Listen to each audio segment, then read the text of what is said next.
Hello everyone, and welcome back to another episode of our bizarre and unusual world. It's been a little bit since I did one of these episodes. I've been really busy with my main channel, but because of the eclipse that happened in the United States on the 21st, I really wanted to feature this episode in this series. So in today's episode, we're going to be covering solar eclipse myths.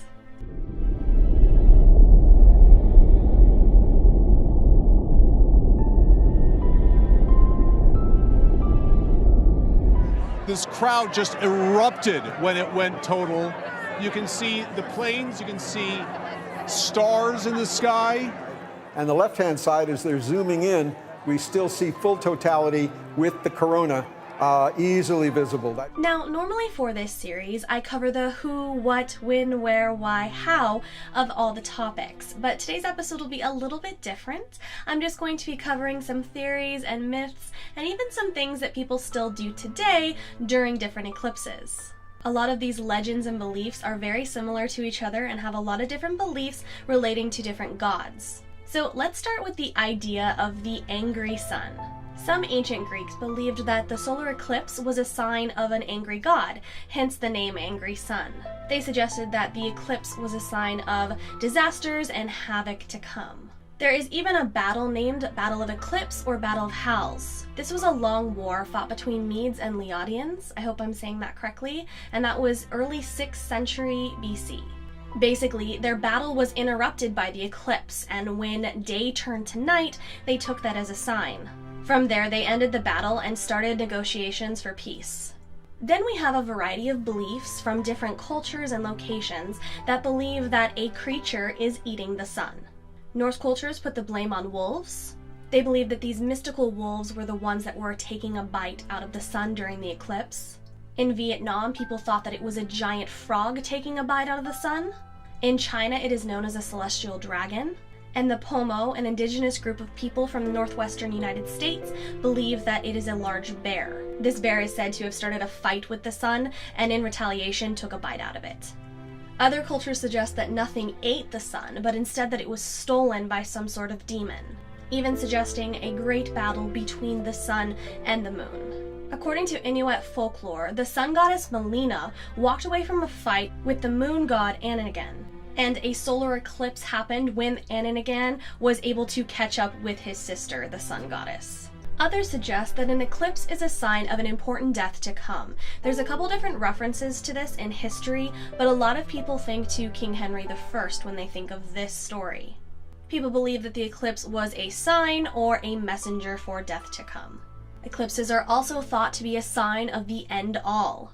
Doomsday theories come up quite often when looking into different eclipses, often suggesting that the eclipse is the sign of the apocalypse to come. Kind of hard to have much evidence with that considering how many eclipses have happened and the world is still spinning. There is a group that suggests that the eclipse will start a time period known as the tribulation. This time is supposed to last about 7 years and is supposed to see a lot of destruction and death to the world's population. Solar eclipses are also thought to cause horrible things to happen.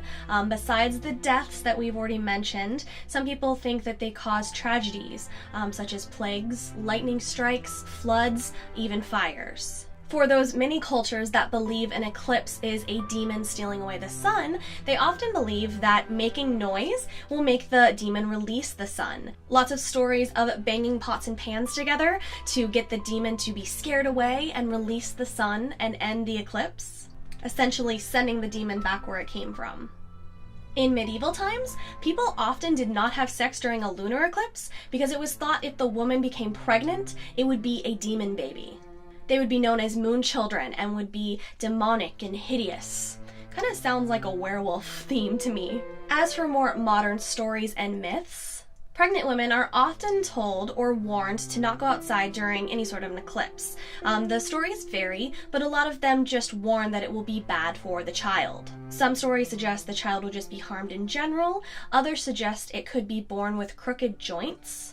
Other stories say that the baby could be poisoned, or worst of all, that the woman could miscarry. Of course, there is no scientific evidence to support this whatsoever, and pregnant women can go outside and view the eclipse if they so want to. Another more modern myth, or a myth that's still believed today, comes from India.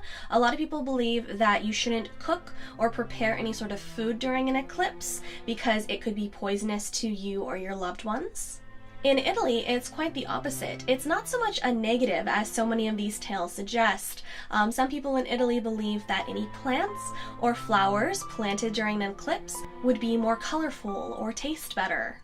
As for more modern activities for the eclipses, modern-day witches often use eclipses for different blessings or harboring energies for things like stress relief. An eclipse is often time for people to set intentions for the future and to kind of absorb some of that power that the eclipse may give them. For people that enjoy crystals, an eclipse is a really popular time to cleanse the crystals, charge the crystals, and many people actually create their crystal grid, kind of a special one for the eclipse day. And then of course we just have the modern day scientists that are there to enjoy the moon and the sun, study different information from NASA or various sources.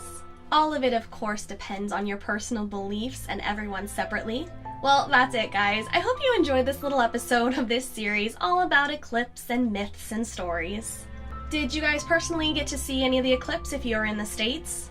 I got to see some of it, but it was nowhere near as amazing as some of the places I saw online. Be sure to give this video a big like. It really lets me know that you guys are enjoying this series. And be sure to subscribe for future episodes. I will be back with more regular content on this channel once we get into September. Thanks for watching guys, and I will see you in the next video.